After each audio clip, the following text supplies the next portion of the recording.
देखिए इस चैप्टर 7 में फ्रेंड्स, जैसा कि आपको इसके टाइटल से पता चल रहा है, ह्यूमन एनवायरनमेंट में सेटलमेंट, ट्रांसपोर्ट और कम्युनिकेशन, यानी कि कैसे लोग सेटल हुए, किस किस जगहों पर रहे, कैसी उसकी सेटलमेंट्स हैं, कॉम्पैक्ट सेटलमेंट्स हैं, डेंस सेटलमेंट्स हैं या फिर स्कैटर्ड सेटलमेंट्स हैं, इसके बारे में बात करेंगे। फिर ट्रांसपोर्ट के लिए कौन कौन से साधनों का इस्तेमाल किया गया है, वाटरवेज की बात करेंगे, एयरवेज की, ट्रेन की, इन सब चीजों की बात करेंगे। और कम्युनिकेशन आज की डेट में किस तरीके से हो रहा है, इसके बारे में हल्की फुल्की जानकारी लेंगे। तो चैप्टर 7 इन सब चीजों के लिए बहुत इंपॉर्टेंट है। क्लास 7th की ज्योग्राफी की किताब चल रही है दोस्तों। बस शुरू करने से पहले आपसे इतना बोलूंगा कि इस वीडियो पे लाइक का बटन मार दें, और अगर आप एनसीईआरटी को डाउनलोड करना चाहते हैं तो मैंने नीचे लिंक दे रखा है अपने डिस्क्रिप्शन बॉक्स में, वहां से आप जाके एनसीईआरटी को डाउनलोड भी कर सकते हैं। लाइक के बिना आगे मत बढ़िएगा फ्रेंड्स, जितना ज्यादा आप लाइक करोगे उतना ज्यादा यूट्यूब मेरी वीडियोस को प्रमोट करेगा। अब देखिए चैप्टर 1 में हमने दोस्तों बात की थी कि भाई जो अर्ली ह्यूमन बीइंग्स होते थे वो नेचर पे डिपेंड करते थे अपने खाने के लिए, अपनी क्लॉथिंग के लिए, अपनी शेल्टर के लिए। हम भी आजकल अपने नेचर पे ही डिपेंड कर रहे हैं, बट हम नेचर से रिसोर्सेज को एक्सप्लॉइट करके अपने लिए घर बना रहे हैं। बट उस समय पे वो पूरी तरीके से नेचर पे डिपेंडेंट थे, यानी कि वो पेड़ों के नीचे रहेंगे या पेड़ों की टहनियों के बीच में बैठेंगे, पेड़ों के पत्तों को उखाड़ कर या फिर जानवरों की खालों को निकाल कर ओढ़ लेंगे अपने आप को ठंडी से बचाने के लिए। फूड तो सीधे सीधे भाई या तो जानवर मार के खा जाएंगे या पेड़ पे लगने वाले फल तोड़ के खा जाएंगे। अब कुछ फल जहरीले होते थे, उनके खा के कुछ लोग मर जाते थे, तो धीरे धीरे उनको पता चला कौन से फल खाने हैं कौन से फल नहीं खाने हैं। जैसे जैसे समय बीता इन्हीं ह्यूमन बींग्स को खाना उगाना आ गया, एग्रीकल्चर समझ में आ गया, इनको समझ में आ गया घर कैसे बनाना है, लकड़ियों से, ईंटों से। इनको मीन्स ऑफ ट्रांसपोर्ट और कम्युनिकेशन को इन्होंने इंप्रूव किया। और जैसे जैसे इन्होंने नेचुरल रिसोर्सेज की चीजों को यूज करके, नेचुरल रिसोर्सेज का इस्तेमाल करके अपने लिए घर बनवाए, ट्रांसपोर्ट के साधन बनवाए, कम्युनिकेशन बनाया, अपने एंटरटेनमेंट का साधन किया, वैसे वैसे इन्होंने अपने एनवायरमेंट को भी बदला, अपने एनवायरमेंट को भी मॉडिफाई किया। कहते हैं ना कि हर चीज की एक कॉस्ट होती है। इनके शौक की, यानी कि ह्यूमन काइंड है, जो हम ह्यूमन है, हमारे शौक की कीमत हमारे एनवायरमेंट ने चुकाई है। एक छोटा सा यहाँ पे एक फैक्ट है, the place where a building और settlement develops is called a site, यानी एक ऐसी जगह जहाँ पे एक बिल्डिंग या सेटलमेंट डेवलप करती है उसको आप बोलते हो साइट। एक आइडियल साइट को चुनने के लिए कौन कौन सी कंडीशंस की जरूरत है, तो भाई फेवरेबल क्लाइमेट की जरूरत है, वाटर अवेलेबल हो ये होना चाहिए, लैंड सूटेबल होना चाहिए, और जो सॉइल है वो फर्टाइल होना चाहिए। तो सेटलमेंट्स वो जगहें होती हैं जहां लोग अपना घर बनाते हैं। अब देखिए जो अर्ली ह्यूमन बींग्स हुआ करते थे वो ट्रीज में भी रहते थे, केव्स में रहते थे, जो रॉक कट केव्स थी उसमें रहा करते थे। फिर अगर उनको एक जगह पे रहना था तो उस जगह पे उनको खाने पीने का भी जुगाड़ ढूंढना था, तो वो खाने पीने का जुगाड़ उन्होंने कैसे किया, तो उन्होंने क्रॉप्स उगाने शुरू किए, तो एग्रीकल्चर डेवलप हुआ। ज्यादातर ये जो आप सेटलमेंट्स देखोगे ये रिवर वैलीज के बगल में हुई थी। ये रिवर वैलीज में पानी की अवेलेबिलिटी रहती थी, लैंड की अवेलेबिलिटी रहती थी, तो वहां पे उन्होंने रहना शुरू किया, अपना एग्रीकल्चर डेवलप करना शुरू किया। फिर धीरे धीरे इनका ट्रेड डेवलप होना शुरू हुआ, कॉमर्स डेवलप होना शुरू किया, ह्यूमन सेटलमेंट्स बड़े होते गए। आपने देखा है कि बड़ी बड़ी सिविलाइजेशन रिवर वैलीज के किनारे डेवलप की हैं। अब कुछ सिविलाइजेशन के नाम पूछा जा रहा है, तो इंडस के किनारे कौन सी थी, इंडस वैली सिविलाइजेशन थी। टिग्रिस यूफ्रेटस के किनारे कौन सी थी, मेसोपोटामिया सिविलाइजेशन थी। होंग के किनारे कौन सी थी, चाइनीज सिविलाइजेशन थी। नील नदी किनारे कौन सी थी, इजिप्शियन सिविलाइजेशन थी। इन सिविलाइजेशन के बारे में इन वन फॉर्म द और द अदर मैंने पहले बात की है, अपने ज्योग्राफी की प्लेलिस्ट में आप जाके देख सकते हैं। इंडस वैली सिविलाइजेशन को तो मैंने बहुत ज्यादा डिटेल में कवर किया है। यहाँ पे इस फिगर 7.1 में आपको ह्यूमन सेटलमेंट दिख रही है, यहाँ पे पानी दिख रहा है फ्रेंड्स, पानी में एक यॉट है। इस यॉट में भाई अमीर लोग घुमा करते हैं, यॉट एक नॉर्मल आदमी तो अफोर्ड कर नहीं सकता। फिर घर बने हुए दिख रहे हैं, यहाँ पे बड़ा सुहावना सा मौसम दिख रहा है, तो आप कह सकते हो this is a sort of human settlement. अमीर लोग कुछ ऐसी जगहों पे आके रुकते होंगे। इनफैक्ट गरीब या नॉर्मल लोग भी पहाड़ों में कुछ ऐसे प्लेन्स में अपने घर बना के रहते हैं। तो ये जो सेटलमेंट्स होते हैं ये दो तरीके के हो सकते हैं। एक तो होते हैं परमानेंट सेटलमेंट की परमानेंटली वहीं पे स्टैब्लिश हो रहे हैं, वहीं पे रह रहे हैं। एक होती है टेम्परेरी सेटलमेंट कि कुछ समय के लिए वहां पे सेटलमेंट हुए फिर वहां से निकल लिए। तो शॉर्ट टाइम के लिए जिस जगह पे रहा जाता है, तो शॉर्ट टाइम के लिए जो सेटलमेंट्स बनती हैं उनको आप बोलते हो टेम्परेरी सेटलमेंट्स। तो जो लोग घने जंगलों में रहते हैं, बिल्कुल हॉट डेजर्ट्स में, कोल्ड डेजर्ट्स में रहते हैं, या बिल्कुल माउंटेनियन एरियाज में रहते हैं, वो टेम्परेरी सेटलमेंट करते हैं। जैसे कि फॉर एग्जाम्पल एक चीज मैंने आपको बताया था, slash and burn agriculture. Slash and burn agriculture को आप शिफ्टिंग कल्टीवेशन भी कहते हो। तो शिफ्टिंग कल्टीवेशन का आप क्या बोलोगे, that is a sort of temporary settlement. जब तक एक जगह का सॉइल न्यूट्रिशियस है, वहां पे उनके पौधे उगे हैं, तब तक वो वहां पे रहेंगे। जब लैंड बेकार हो जाएगा उसको छोड़ के कहीं और चले जाएंगे। हंटिंग गैदरिंग कि भैया हंटिंग की चीजों को गैदर किया, उसके हिसाब से अपने आप को कर रहे हैं। ट्रांस ह्यूमन्स प्रैक्टिस कर रहे हैं। ट्रांस ह्यूमन्स क्या होता है, तो इस ट्रांस ह्यूमन्स में होता ही है दोस्तों कि आप मान लीजिए बिल्कुल ही किसी माउंटेनियस एरियाज में रह रहे हैं, ठीक है, किसी माउंटेन एरियाज में एक आप कह सकते हो कि एक ग्रेजर या फिर एक फार्मर अपने कुछ कैटल को लेकर रह रहा है। अब जब बिल्कुल ठंडी हो जाएगी ना, तो वहां की जमीन पे स्नो बैठ जाएगी, स्नो बैठ जाएगी तो वहां पे उसके कैटल को चरने के लिए पैस्चर्स नहीं मिलेंगे, घास चरने के लिए नहीं मिलेगी। तो बिल्कुल सर्दी के मौसम में ये लोग क्या प्लेन एरियाज में आ जाते हैं, ठीक है ना, मतलब पहाड़ों से निकल के नीचे आ जाते हैं, क्योंकि वहां पे पैस्चर्स मिल जाते हैं रहने के लिए, थोड़ी कंडीशंस एक्सट्रीम नहीं होती हैं। और फिर जब वापस गर्मी आ जाती है तो ये लोग फिर से माउंटेन में लौट जाते हैं। तो इसको बोला जाता है ट्रांसह्यूमेंस। गद्दी, बकरवाल, इस तरीके की जो कम्युनिटीज होती है ना, वो ट्रांसह्यूमेंस करती हैं। ये आपको नॉर्दर्न इंडिया, हिमालयाज में मिल जाएंगे। आज की डेट में जो सेटलमेंट दिख रहे हैं ज्यादातर परमानेंट सेटलमेंट, यानी कि लोग जहां पे एक बार सेटल हो गए वो वहीं पे रहते हैं, वहां से हिलते नहीं है, क्योंकि अगल बगल की चीजों को उन्होंने इस हिसाब से मोल्ड कर लिया है कि उनको वहां से हिलने की जरूरत नहीं पड़ती है। ये ट्रांसह्यूमेंस की डेफिनेशन यहाँ पे लिख रखी है। अब देखिए यहाँ पे एक एक्सप्लेनेशन, एक कह सकते हैं कि केस स्टडी या कह लीजिए कहानी टाइप की है। कहानी में क्या है कि भाई मैरी की बर्थडे पार्टी चल रही है, मैरी और मैरी के दोस्त इंतजार कर रहे हैं कि गुरप्रीत आएगी तो हम लोग केक काटेंगे। गुरप्रीत आखिरी में दौड़ती हुई आई, वो इतनी तेज दौड़ती हुई आई कि वो थकी हुई है, खांस रही है, वीज कर रही है। जब उससे पूछा गया तो उसने बताया कि भाई रास्ते में बहुत ज्यादा ट्रैफिक जैम लगा था, बड़ा खतरनाक सा माहौल था। तो मैरी की माँ मिसेस थॉमस बोलती हैं कि अरे यार बहुत ज्यादा पॉल्यूशन हो रहा है आज के शहरों में, बच्ची खांस रही है। प्रसाद उस पार्टी में है, प्रसाद एक विलेज में रहता है। प्रसाद बोलता है कि भैया यहाँ पे ट्रैफिक जैम्स क्यों होता है, पॉल्यूशन क्यों होता है सिटीज में, क्योंकि मेरे गांव में तो ना ही ट्रैफिक जैम लगते हैं ना ही किसी तरीके का पॉल्यूशन होता है। तो उसकी बात का जवाब दिया मैरी ने, मैरी के फादर ने एक्चुअली ने, कि the number of vehicles is increasing day by day due to growing population in the cities, यानी सिटीज में पॉपुलेशन बढ़ रही है, उसके चलते में जो लोग हैं वो ज्यादा व्हीकल्स खरीद रहे हैं, तो व्हीकल्स भी ज्यादा बढ़ रहे हैं। तो फिर मैरी ने अपने पिताजी से पूछा कि ज्यादा लोग सिटीज में क्यों आ रहे हैं। तो मैरी की माँ ने बताया कि भाई सिटीज में ज्यादा जॉब अपॉर्चुनिटीज होती हैं, एजुकेशन अच्छी होती है, मेडिकल फैसिलिटीज अच्छी होती हैं। अगर आप रूरल एरियाज में जाएंगे, जैसा कि मैंने आपको पहले बताया कि हमारे गांव में एक विलेज हेल्थ सेंटर होता है जहाँ पे एक छोटा सा डॉक्टर और एक नर्स बैठते हैं, वो बस छोटी मोटी बीमारियों का इलाज देते हैं। तो अगर किसी को कुछ प्रॉब्लम हो गई बड़ी तो शहर में इलाज कराने आएगा। फिर गाँव में जो लोग रहते हैं उनके लिए प्रॉपर स्कूल्स कॉलेजेस नहीं है पढ़ाई के लिए, ठीक है, तो उसके लिए वो फिर सिटीज में आते हैं, जॉब अपॉर्चुनिटी सिटी में अच्छी है, ठीक है। तो मैरी ने फिर से पूछा कि so many people keep coming to cities, where will all the people live. ये एक सवाल आया कि भाई अगर सिटीज आ गई तो सिटीज ओवर क्राउडेड हो जाएंगी तो कहाँ रहेंगे। ऑब्वियस सी बात है आज की डेट में सिटीज ओवर क्राउडेड है ही। तो फिर जब सिटीज ओवर क्राउडेड होती है तो डेंस सेटलमेंट्स आती हैं। डेंस सेटलमेंट्स में आपकी चॉल्स आ जाती हैं, स्लम्स आ जाते हैं, इनको कॉम्पैक्ट सेटलमेंट्स होते हैं, डेंस सेटलमेंट्स होते हैं, स्लम्स होते हैं ये।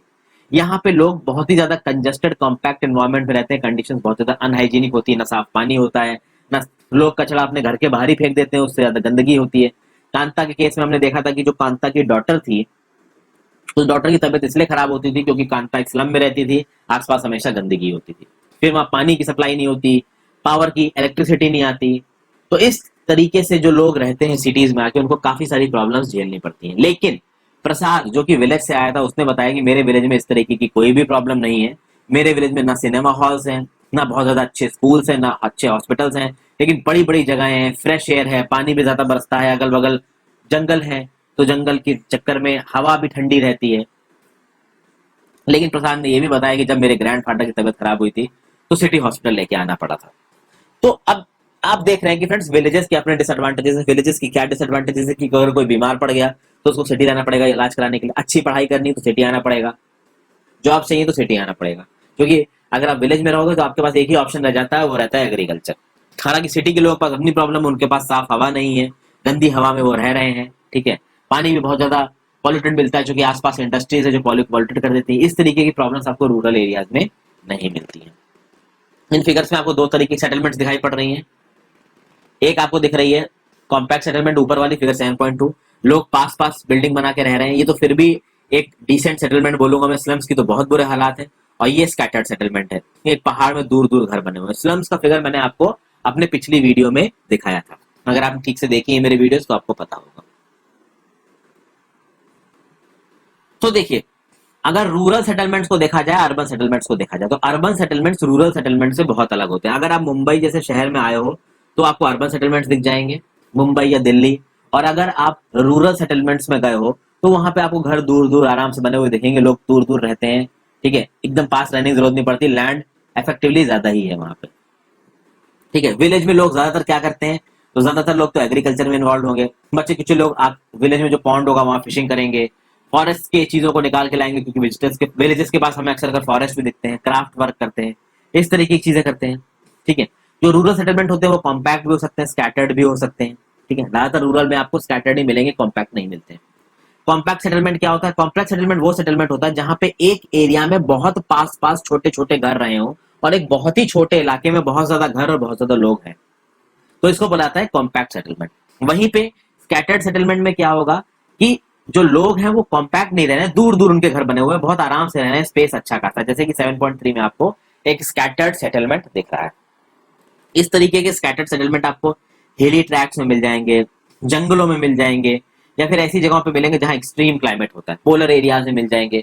और ऐसा ही नहीं है दोस्तों, प्लेन एरियाज में मिलते हैं। अब आप ऑस्ट्रेलिया जैसी कंट्री में चले जाइए, अब ऑस्ट्रेलिया की आबादी भाई बिल्कुल ही कम है, यूपी से तो कम आबादी है ऑस्ट्रेलिया की, तो आबादी इतनी कम है, एरिया उसका इतना बड़ा है, तो लोगों को वहां पर रहने में नॉर्मली प्रॉब्लम नहीं होती, उनको आराम से घर अवेलेबल हो जाते हैं और वो एक स्कैटर्ड सेटलमेंट की तरह रहते हैं, दूर दूर रहते हैं, बिल्कुल डेंस सेटलमेंट में नहीं रहते। जो उनकी सिटीज उसमें आप कह सकते हो कि भले वो डेंस सेटलमेंट्स में रहते हो, क्योंकि सिटीज में जॉब्स और एजुकेशन के चलते हो एक डेंस सेटलमेंट बन जाती है, लेकिन जो भी विलेज साइड रहता है, कंट्री साइड रहता है, उसको रहने में ज्यादा प्रॉब्लम नहीं होती है।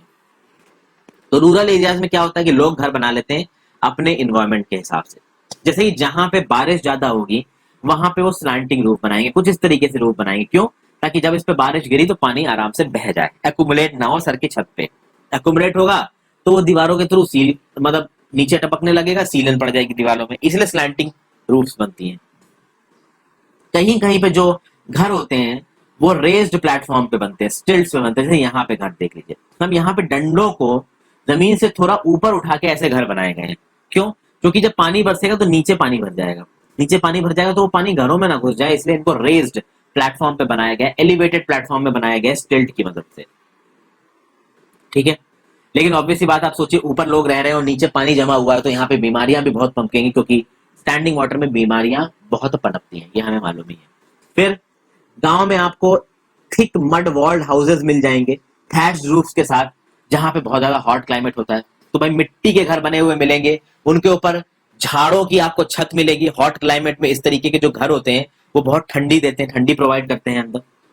लोकल मटेरियल का इस्तेमाल होता है गांव में घर बनाने के लिए, तो स्टोन का इस्तेमाल किया जाएगा, मिट्टी का इस्तेमाल किया जाएगा, क्ले का इस्तेमाल किया जाएगा, स्ट्रॉ का इस्तेमाल किया जाएगा छत बनाने के लिए। इस तरीके की चीजों का इस्तेमाल करके छतें बनाई जाती हैं। जो टाउन्स होते हैं वो स्मॉल होते हैं, और cities, the towns are small and cities are large urban settlements. यानी कि एक टाउन और एक सिटी, टाउन भी एक अर्बन सेटलमेंट है, सिटी भी एक अर्बन सेटलमेंट है। टाउन एक छोटा अर्बन सेटलमेंट है, सिटी एक बड़ा अर्बन सेटलमेंट है। ओके, तो इन अर्बन एरियाज में लोग क्या करते हैं? तो भाई ट्रेडिंग करते हैं, सर्विसेज करते हैं, बड़ी बड़ी फैक्ट्रियां होती हैं तो वहां पे मैन्युफैक्चरिंग का प्रोसेस होता है, वहां पे काम करते हैं। विलेजेस में मैंने आपको बताया था कि ज्यादातर फिशिंग, फॉरेस्ट्री और एग्रीकल्चर करेंगे लोग।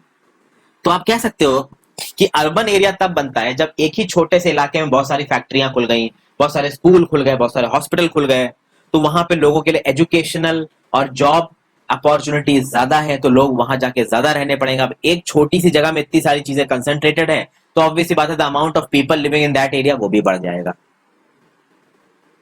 यहाँ पे देखिए, इस तरीके की आपको ड्वेलिंग्स अक्सर कर ठंडे इलाकों में मिल जाती हैं। इंडिया में अगर आपको इस तरीके की ड्वेलिंग्स देखनी है तो आप एक काम करिए दोस्तों, मनाली से आप रोहतांग पास की तरफ जाइए। रोहतांग पास की तरफ जाओगे तो रोहतांग पास के पास आपको इस तरीके के इग्लू मिल जाएंगे, इनको इग्लू बोला जाता है। और नॉर्थ अमेरिका में जो लोग इन इग्लू को बनाते थे ना, इनको इन्यूट कहा जाता था, INUIT, इन्यूट, INUIT। North America, Greenland, Denmark जैसे इलाकों में जो लोग इन इग्लूज को बनाते थे, इनको इन्यूट कहा जाता था। और इग्लू भाई इस तरीके से बनते हैं, लोग इसके अंदर जाके ठंडियों में रह सकते हैं। तो यहाँ पे कुछ फिगर नहीं क्लियर आ रहा, मैं आपको क्लियर फिगर दिखाता हूँ। ये देखिए, ये एक इग्लू है, ठीक है, इसकी छोटा सा इसकी एंट्रेंस दिख रही है, इसके अंदर जाके जब आप रहोगे तो आपको बाहर से अंदर बहुत कम सर्दी मिलेगी, कुछ इस तरीके से इसको बनाया जाता है। आप ट्रांसपोर्ट की बात करते हैं, भैया एक जगह से दूसरी जगह लोग जाएंगे कैसे? तो भैया ट्रांसपोर्ट के थ्रू लोग और गुड्स एक जगह से दूसरी जगह, गुड्स मतलब चीजें एक जगह से दूसरी जगह मूव करती हैं। पहले के दिनों में ट्रांसपोर्ट में बहुत ज्यादा समय लगता था, क्योंकि लोग डिस्टेंसेस ट्रेवल करके आते थे। अब या तो वो डिस्टेंसेस शिप से ट्रेवल करते थे या पैदल ही निकल पड़ते थे। ओके, जब वो निकलते थे तो भाई उनके साथ बहुत सारे गुड्स भी होते थे, तो खच्चरों का इस्तेमाल करते थे, घोड़े गधों का इस्तेमाल किया जाता था गुड्स को एक जगह से दूसरी जगह ले जाने के लिए। फिर व्हील का इन्वेंशन हुआ, व्हील के इन्वेंशन ने ट्रांसपोर्ट को थोड़ा आसान किया। जैसे जैसे समय बीतता गया वैसे वैसे ट्रांसपोर्ट के साधन और टेक्नोलॉजिकली एडवांस्ड होते गए। तो हॉर्स कार्ट का इस्तेमाल किया जाने लगा। ये देखिए हॉर्स कार्ट नजर आ रही है आपको as a mode of transportation. तो पीछे एक वैगन बना हुआ है, उसमें व्हील लगा हुआ है और आगे हॉर्स इसको खींच रहा है। हमारे देश इंडिया में और बहुत सारे और देशों में बैल, mules, donkeys, mules, bullocks, camels का इस्तेमाल किया जाता है। रेगिस्तानों में तो कैमल्स का इस्तेमाल किया जाता है ट्रांसपोर्टेशन के लिए। Andes mountains of south America में लामास का इस्तेमाल किया जाता है। लामास किस तरीके से दिखते हैं, तो कुछ इस तरीके के दिखते हैं। तो देखिए ये रही लामास की फोटो। एंडीज में और साउथ अमेरिका में लामास का इस्तेमाल किया जाता है। लोग इनकी पीठों पे बैठ के जाते हैं या इनकी पीठों पे सामान बांध देते हैं। तिब्बत में याक का इस्तेमाल किया जाता है। याक कुछ इस तरीके की दिखती है आपको। हमारे northern states, Uttarakhand, Jammu and Kashmir, Sikkim, इन सब में भी याक्स दिख जाएंगी। तिब्बत में मिलती तो वहां पे लोग इन याक्स का इस्तेमाल करते हैं एक जगह से दूसरी जगह जाने के लिए। तो अर्ली टाइम्स में अर्ली ट्रेडर्स कुछ इस तरीके की जानवरों का इस्तेमाल करते थे एक जगह से दूसरी जगह जाने के लिए। और जो लोग इंडिया आ रहे होते तो दूर की जगहों से, जैसे नॉर्थ वेस्ट इलाके पाकिस्तान को क्रॉस करते हुए मान लीजिए पर्शिया से कोई इंडिया आ रहा था, तो भाई उसको कई महीने साल लग जाते थे इंडिया पहुंचने में। तो दो चीजों से जाते थे, या तो सी रूट से आते थे या लैंड रूट से आते थे। पहले सी रूट किस तरीके से चलते थे कि भाई कोस्ट दिखता रहे और वो सी में शिप पे बैठ के तैरते हुए जाते रहेंगे कोस्ट को देखते हुए। दूसरा बिल्कुल मिडिल सी में उतर जाते थे। तो सी रूट भी अलग अलग तरीके से काम करता था, लैंड रूट से भी आते थे लोग। एरोप्लेन्स ने बहुत तेज कर दिया ट्रेवल को। अब तो इंडिया से यूरोप पहुंचने में 6 से 8 घंटे लगेंगे और वहीं पे अगर आप पैदल इंडिया से यूरोप निकलिए तो आप अंदाजा लगा सकते हैं आपको कितना समय लगने वाला है। तो जैसे जैसे समय बीता है वैसे वैसे जो ट्रांसपोर्ट के मीन्स हैं वो बहुत ज्यादा इवॉल्व हुए हैं। 4 मीन्स ऑफ ट्रांसपोर्ट और कौन कौन से आज की डेट में, तो रोडवे से ट्रांसपोर्ट होता है, रेलवे से होता है, वाटरवे से होता है, एयरवे से होता है।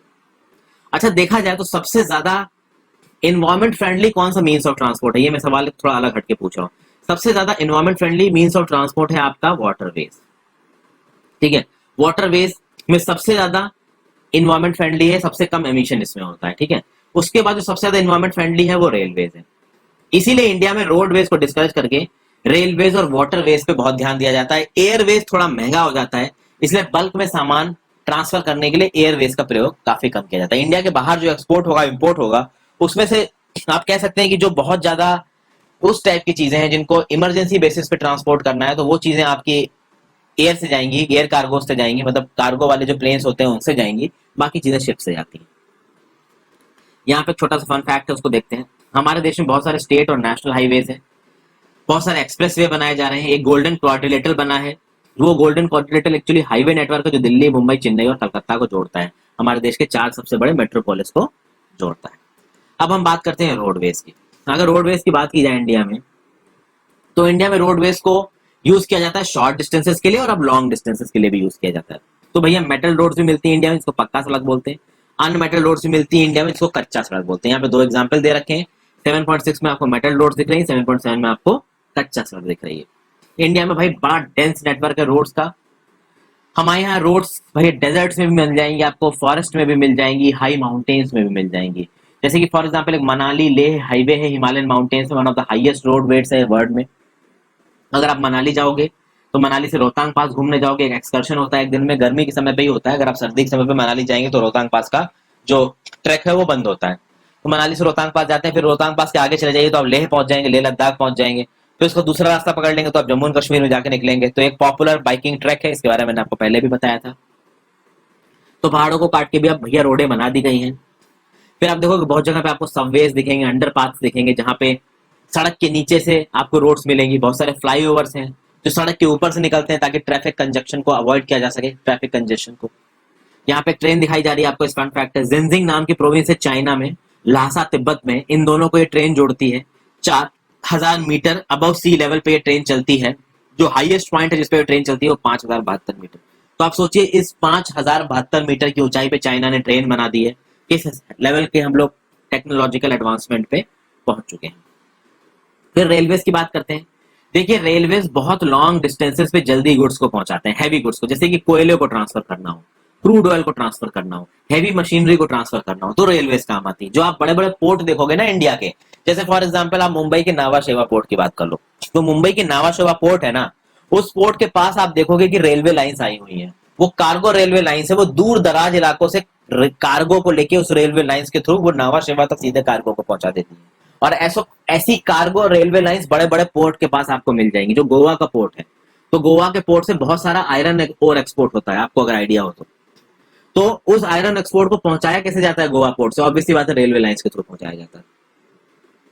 तो रेलवे इस तरीके से आप देख सकते हैं गुड्स को बहुत तेजी से एक बड़े एरिया में ट्रांसफर करती है। अच्छा, रेलवे का इन्वेंशन हुआ था स्टीम इंजन के साथ। स्टीम इंजन के बाद इंडस्ट्रियल रेवोल्यूशन आया, भाई ट्रांसपोर्ट में स्पीडी डेवलपमेंट हुआ तो रेलवेज बनी। फिर रेलवेज के पास डीजल इंजन आए, तो पहले तो रेलवेज को स्टीम इंजन से चलाया जाता था, स्टीम इंजन के बाद डीजल इंजन आए, और फिर अब रेलवेज में इलेक्ट्रिक इंजन आ चुके हैं। अब आपने देखा हो जिन रेलवेज में आप बैठते हैं उन रेलवेज के ऊपर एक छोटा सा हुक उठा होता है, हुक ऊपर एक तार को छूता है, उस तार से वो इलेक्ट्रिसिटी लेता है और उससे आपकी ट्रेन चलती है। तो सुपर फास्ट ट्रेन में आज की डेट में आपको इलेक्ट्रिक ट्रेन ही मिलेंगी। तो पहले ट्रेन हुआ करती थी स्टीम इंजन से चलने वाली, फिर डीजल इंजन से चलने वाली आई, और अब इलेक्ट्रिक इंजन से चलने वाली भी आ गई हैं। हमारे देश में रेलवे नेटवर्क अच्छा खासा डेवलप्ड है, खासकर प्लेन एरियाज में। माउंटेन एरियाज में पेनिट्रेशन थोड़ा कम है, ऐसा नहीं है बिल्कुल नहीं है, बट है। जैसे कि फॉर एग्जांपल मैं आपको एक चीज बताऊं, एक एयरपोर्ट है बागडोगरा, ठीक है। अगर आप कभी सिक्किम जाते हो, सिक्किम घूमने जाओ मान लीजिए दिल्ली से या मुंबई से, तो अगर आप एयरपोर्ट से जाओगे तो आप बागडोगरा पे उतरोगे। अब तो सिक्किम में भी एयरपोर्ट बन गया जिसका नाम है पक्योंग एयरपोर्ट, ठीक है। तो एयरवेज से तो ये इलाके कलेक्ट हो गए। अभी एयरपोर्ट अभी रिसेंट फिनोमिना है, बागडोगरा तो बहुत दिन से ऑपरेशनल है, बट पक्यांग एयरपोर्ट एक अभी कह सकते हो कि रिसेंट फिनोमिना। पहले कैसे जाते थे लोग? तो पहले एक स्टेशन है न्यू जलपाईगुड़ी स्टेशन, उस न्यू जलपाईगुड़ी स्टेशन पे जाते थे, फिर वहां से बस या टैक्सी पकड़ के आप सिक्किम या दार्जिलिंग घूमने जाते थे। दार्जिलिंग में भी रेलवे लाइन से, पर वहां पे टॉय ट्रेन चलती है, वो हमारी नॉर्मल ट्रेन वहां पे नहीं जाती है।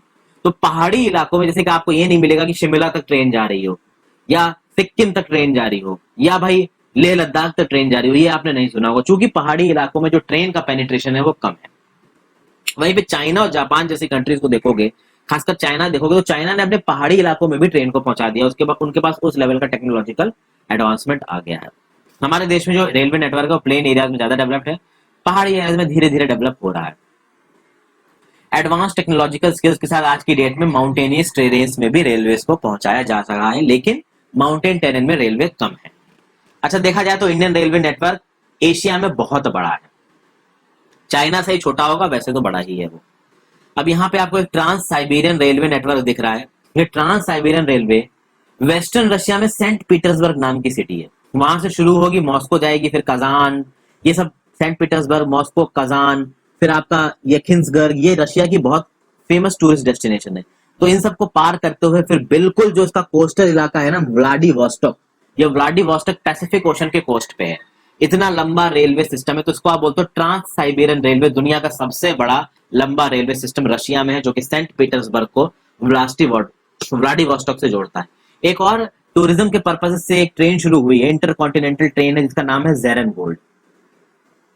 इस ज़ेरन गोल्ड के बारे में जाके पढ़िए, काफी महंगी है ये, बट आपको कुछ आइडिया लगेगा ज़ेरन गोल्ड क्या है, कहां कहां से जाती है, इसके बारे में यूट्यूब में बहुत सारे ब्लॉग्स हैं। बस कुछ एडिशनल इन्फॉर्मेशन आपको देता रहता हूँ इस चैप्टर में जो इन्फॉर्मेशन दी है उसके साथ साथ। अब देखिए, हमने यहाँ पे रोडवेज की बात की, थोड़ा बहुत रेल की भी बात की। अब वाटरवेज की जब बात होती है दोस्तों, तो शुरुआत से हम लोग वाटरवेज का इस्तेमाल कर रहे हैं ट्रांसपोर्टेशन के लिए। आज की डेट में जैसा कि मैंने आपको पहले भी बताया, waterways is the cheapest way for carrying heavy and bulky goods, and it is also the most environment friendly way of carrying bulky and heavy goods. तो भाई एक सी पोर्ट से, जैसे गोवा के सी पोर्ट से, बॉम्बे के सी पोर्ट से, भैया भारी भारी सामान पूरी दुनिया के लिए निकलता है, चाहे उसे साउथ अमेरिका जाना हो, चाहे उसे यूएसए जाना हो, चाहे उसे ब्रिटेन जाना हो, चाहे उसे चाइना जाना हो, हर जगह सामान जाता है समुद्र के रास्ते से। तो वाटरवे की बात की जाए तो वाटरवे दो चीजों में बटा हुआ है। एक तो हो गया सी रूट्स, जिनके बारे में अभी बोल रहा था, एक होता है इनलैंड वाटरवेज। इनलैंड वाटरवेज के लिए एक Indian inland waterway authority of India एक बॉडी है जो बनाई गई है, इसके बारे में आप जाके पढ़िए, ठीक है। और कुछ वाटरवेज डेवलप किए जा रहे हैं इंडिया में, 5 पहले थे, उसके बाद 105 लगभग और करके 111 टोटल वाटरवेज डेवलप किए जा रहे हैं इंडिया में। तो ये जो 5 या 6 सबसे इंपॉर्टेंट वाटरवेज हैं, इनके बारे में जाके आप पढ़िए। इनके बारे में मैंने अपनी चैनल पे एक वीडियो बना रखी है, आप सर्च करके ढूंढिए, आपको आइडिया लगेगा। तो ये वाटरवेज आपके नेविगेबल रिवर्स और लेक्स में होते हैं, ठीक है। तो इन नेविगेबल रिवर्स और लेक्स का इस्तेमाल करके सामान को ट्रांसपोर्ट किया जा सकता है, ठीक है, लोगों को ट्रांसपोर्ट किया जा सकता है। हॉप ऑन हॉप ऑफ वाले सिस्टम चलते हैं। जैसे फॉर एग्जांपल अगर आप गोवा गए हो, तो गोवा में एक दो छोटे मोटे आइलैंड्स हैं, जैसे कि गोवा में एक सलीम अली बर्ड सेंचुरी है। तो अगर मेन गोवा से आपको सलीम अली बर्ड सेंचुरी पे जाना हो, तो आप क्या करोगे, एक जेट्टी चलती है, जेट्टी पर से छोटी छोटी बोट्स चलती है, तो उन बोट्स पे आप अपनी स्कूटी भी चढ़ा सकते हो। तो स्कूटी को चढ़ा के आप खुद भी उन बोट्स पे चढ़ जाओगे। वो बोट्स आपको, जैसे कि यहाँ पे देखिए, ये बोट्स हैं, इन पे आप चढ़ गए, ये बोट जाके आपको यहाँ पे उतार देंगी। फिर यहाँ से शाम को एक बोट चलेगी वापस आने के लिए। तो hop on hop off system चलते हैं, ये भी एक तरीके का इनलैंड वाटरवेज है।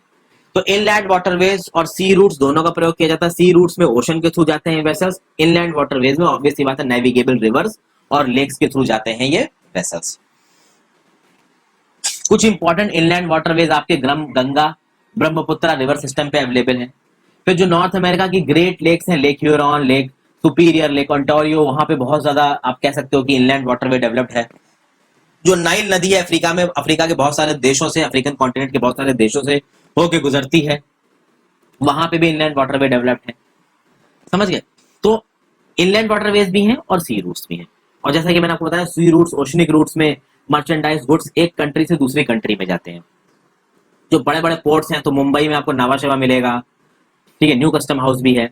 फिर सिंगापुर में आपको एक बड़ा पोर्ट मिलेगा, न्यूयॉर्क में मिलेगा, लॉस एंजल्स में मिलेगा, Rio de Janeiro south America में मिलेगा, अफ्रीका में है डरबन, केप टाउन, ऑस्ट्रेलिया में है सिडनी, यूके में है लंदन, रॉटरडैम, तो यूरोप में रॉटरडैम। तो ये सब बहुत इंपॉर्टेंट पोर्ट्स है जहां का जो वॉल्यूम है, पोर्ट वॉल्यूम है, वो बहुत ज्यादा है। तो यहाँ पे हमने कुछ वाटरवेज की बात की। अब एयरवेज की बात करते हैं। देखिए, एयरवेज तो सबसे एडवांस्ड मीन्स ऑफ कम्युनिकेशन है। एयरवेज में नॉर्मली दो चीजों का इस्तेमाल किया जाता है, एक तो हेलीकॉप्टर्स का और एक जो कॉमर्शियल एयरक्राफ्ट है उनका इस्तेमाल किया जाता है। तो ये फास्टेस्ट वे ऑफ ट्रांसपोर्ट है भाई 20th सेंचुरी का। बहुत एक्सपेंसिव है, इसलिए इसको बहुत ज्यादा इस्तेमाल नहीं किया जाता। हालांकि आज की डेट में ये भी बहुत ज्यादा अफोर्डेबल होता जा रहा है। कि एयर ट्रैफिक को बहुत चीजें डिक्टेट करती हैं, जैसे कि एयर ट्रैफिक फॉग्स और स्टॉर्म्स की वजह से बहुत ज्यादा इफेक्ट होता है। जो बहुत दूर के रिमोट इलाके हैं, डिस्टेंट एरियाज हैं, वहां पे जो कनेक्टिविटी है वो इन हेलीकॉप्टर्स के थ्रू बहुत ज्यादा अच्छी है। हेलीकॉप्टर्स के थ्रू आप बिल्कुल जंगलों में, जैसे कि मैंने आपको अमेजन रेन फॉरेस्ट के बारे में बताया, तो अमेजन रेन फॉरेस्ट में कि किसी भी कोने में आप हेलीकॉप्टर से बहुत आसानी से पहुंच सकते हो। दूर दराज के इलाकों में आप हेलीकॉप्टर से पहुंच सकते हो। प्लेन से तो आप भैया पूरे के पूरे कॉन्टिनेंट पार करके पहुंच सकते हो। कुछ बड़े बड़े एयरपोर्ट्स की बात कर ली जाए तो भाई दिल्ली का एयरपोर्ट बहुत बड़ा है, मुंबई का एयरपोर्ट बहुत बड़ा है, New York, London, Paris, Frankfurt, Cairo, इन सब के एयरपोर्ट्स बहुत बड़े हैं। इनफैक्ट अगर आप दिल्ली और मुंबई के एयरपोर्ट देखोगे, खासकर हमारे दिल्ली का एयरपोर्ट देखोगे तो बहुत ही बड़ा है, वर्ल्ड क्लास एयरपोर्ट है। दुनिया भर के एयरपोर्ट छोटे हो जाते हैं। अगर आप मॉस्को के एयरपोर्ट पे जाओगे तो दिल्ली के एयरपोर्ट सामने मॉस्को का एयरपोर्ट आपको बच्चे जैसा लगेगा। ठीक है, तो वर्ल्ड क्लास इंफ्रास्ट्रक्चर की बात करो तो इंडिया के जो एयरपोर्ट्स हैं दिल्ली मुंबई के, वो दुनिया के बेस्ट एयरपोर्ट्स में से आते हैं। ठीक है, फिर कम्युनिकेशन की हम लोग बात करते हैं। कम्युनिकेशन की बात करने से पहले एक छोटी सी एक्टिविटी ये देख लीजिए। Find out the names of some newspapers and TV news channels in English, Hindi and a regional language. तो भाई आज के डेट में तो सबके घर में टीवी है, D2H है, बहुत सारे ऐसे टीवी न्यूज चैनल्स के नाम आपको पता चल जाएंगे और न्यूज़पेपर के नाम भी पता कर लें। तो टीवी न्यूज चैनल्स के नाम तो आप अपने केबल टीवी में देख के पता चल सकते हो, और न्यूज़पेपर के नाम आप खुद गूगल से ढूंढने की कोशिश करिए। अब देखिए, कम्युनिकेशन की बात करते हैं। कम्युनिकेशन एक ऐसा प्रोसेस है जिससे आप दूसरों को मैसेजेस कन्वे कर सकते हो।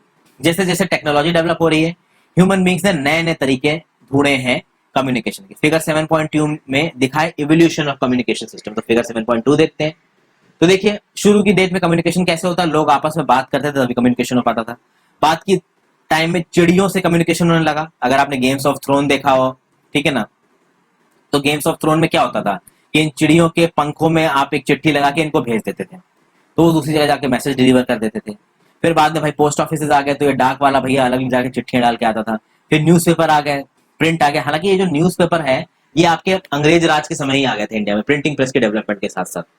हालांकि इनका यूज हमारी आजादी के बाद बहुत ज्यादा हो गया। फिर आप बात करो तो टीवी और ये जो टाइप राइटर, सैटेलाइट टीवी, इस तरीके अब सैटेलाइट कम्युनिकेशन आज की डेट में होने लगा है। तो जो आप फोन करते हो किसी फॉरेन कंट्री में, आप एक सैटेलाइट से कनेक्ट होके आप दुनिया में बैठे किसी भी आदमी से फोन पे बात कर सकते हो, वीडियो कॉल पे बात कर सकते हो। तो आज की डेट में भैया जबरदस्त तरीके से कम्युनिकेशन होने लगा है। इंटरनेट का यूज हो रहा है। तो एक तो इंटरनेट का यूज हो रहा है, उसमें भी ओवर द टॉप सर्विसेज, यानी इंटरनेट आप मोबाइल पे यूज कर रहे हो और उस इंटरनेट में बहुत सारी ओवर द टॉप सर्विसेज आप यूज कर रहे हो। जैसे कि आप स्काइप यूज कर रहे हो, व्हाट्सएप यूज कर रहे हो। तो व्हाट्सएप में यहाँ बैठे हो और आपकी कोई दोस्त बैठे हुए यूएसए में, तो सीधे सीधे वीडियो कॉल चल रही है। तो इसको बोलते हैं ओवर द टॉप सर्विसेज। तो भैया जो कम्युनिकेशन के फील्ड में जो एडवांसमेंट हुआ है उसके चक्कर में पूरी दुनिया में इंफॉर्मेशन रेवोल्यूशन आ गया है। अलग अलग तरीके के मोड्स ऑफ कम्युनिकेशन को इस्तेमाल किया जाने लगा है। Newspaper, radio, television. पहले न्यूज़पेपर केवल प्रिंट होकर आते थे, इनको प्रिंट मीडिया बोला जाता था। अब तो न्यूज़पेपर्स भैया ऑनलाइन आ रहे हैं। तो वॉल स्ट्रीट जर्नल, अब वॉल स्ट्रीट जर्नल जो कि यूएसए के न्यूयॉर्क में वॉल स्ट्रीट है यूएसए में, वहां पे जो वॉल स्ट्रीट जर्नल छपता है, सुबह जैसे छपता है आप भी उसे पढ़ सकते हो। क्यों? वो शायद आपको कुछ चार्ज करते हैं, आप वॉल स्ट्रीट जर्नल की वेबसाइट पे जाइए, थोड़ा बहुत पेमेंट करके आप उसका एडिशन ले सकते हो। तो जैसे वो वहां पे छपेगा, आप इंडिया में बैठे बैठे पढ़ लोगे उसको। इंडिया के किसी गांव में बैठ के न्यूयॉर्क में छपने वाला वॉल स्ट्रीट जर्नल आप 1 मिनट में पढ़ सकते हो। तो इस तरीके की चीजें डेवलप हो रही हैं। मास मीडिया का डेवलपमेंट हुआ है, सैटेलाइट ने कम्युनिकेशन बहुत आसान कर दिया है। सैटेलाइट की मदद से हमने ऑयल एक्सप्लोरेशन किया है, फॉरेस्ट का सर्वे किया है, underground water, ground water reserves को देखा है, मिनरल वेल्थ को देखा है, वेदर फोरकास्ट किया है, डिजास्टर वार्निंग की है। इंटरनेट से आप ईमेल्स भेजते हैं, इलेक्ट्रॉनिक मेल्स भेजते हैं, टेलीफोनिक कम्युनिकेशन से आप फोन पे बात कर लेते हैं, मैसेजेस भेजते हैं, उसमें भी आप व्हाट्सएप, स्काइप, कितनी नाना प्रकार की चीजें आ गई हैं।